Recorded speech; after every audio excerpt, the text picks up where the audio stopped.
Dan Brown, Toy and Plastic Brick Museum, Bellaire, Ohio. You're currently standing in the space room in the Toy and Plastic Brick Museum. In here we have different space models, different bus, different items, an actual spaceship that turns around and was used in a Star Trek mini movie. We have a couple of Lego kids in it, of course. If you're going to do anything in this museum, you have to have a Lego theme to it. We have different Bionicles in here, as well as all kinds of Star Wars and Star Trek models. Mm-hmm. Yeah, and what's this to the left here? This is an interesting...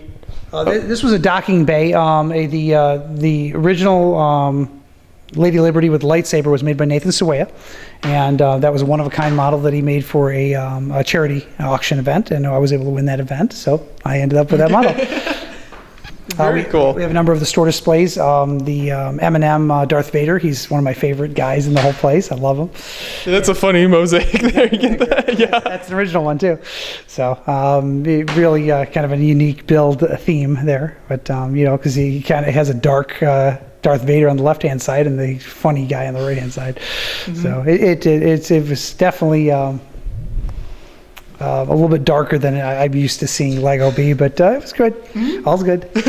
And then over here, this is just, it looks like you've got a lot of the Star Wars sets, even a lot of the older Star Wars sets along here. Yeah, and we started doing a lot of things with covers because the kids kept walking off with the minifigures. So slowly but surely, we're actually casing a lot of the different models so that the minifigures can actually be seen and not taken. But, you know, overall, it's kind of like a different contest and things like that, like the R2-D2, the Yoda, and then, of course, different sets. We try and do a lot of different set themes in here. Mm-hmm. Yeah, and then you get the Yoda Mosaic over there as well. That was designed by Brian from Brickworks. Okay, I thought that might have been him. I thought I recognized that as one of his designs. That was shown at a couple of different shows, and then it ended up with us.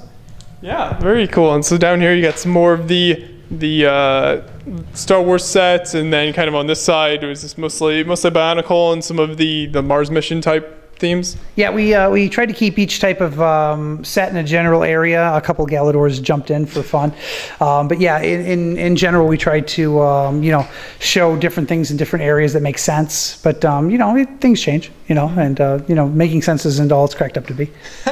Yeah, and I like, let's see, in this room here you've got, have you basically covered the windows with the black kind of space looking? Yeah, we're considering doing that for the entire museum.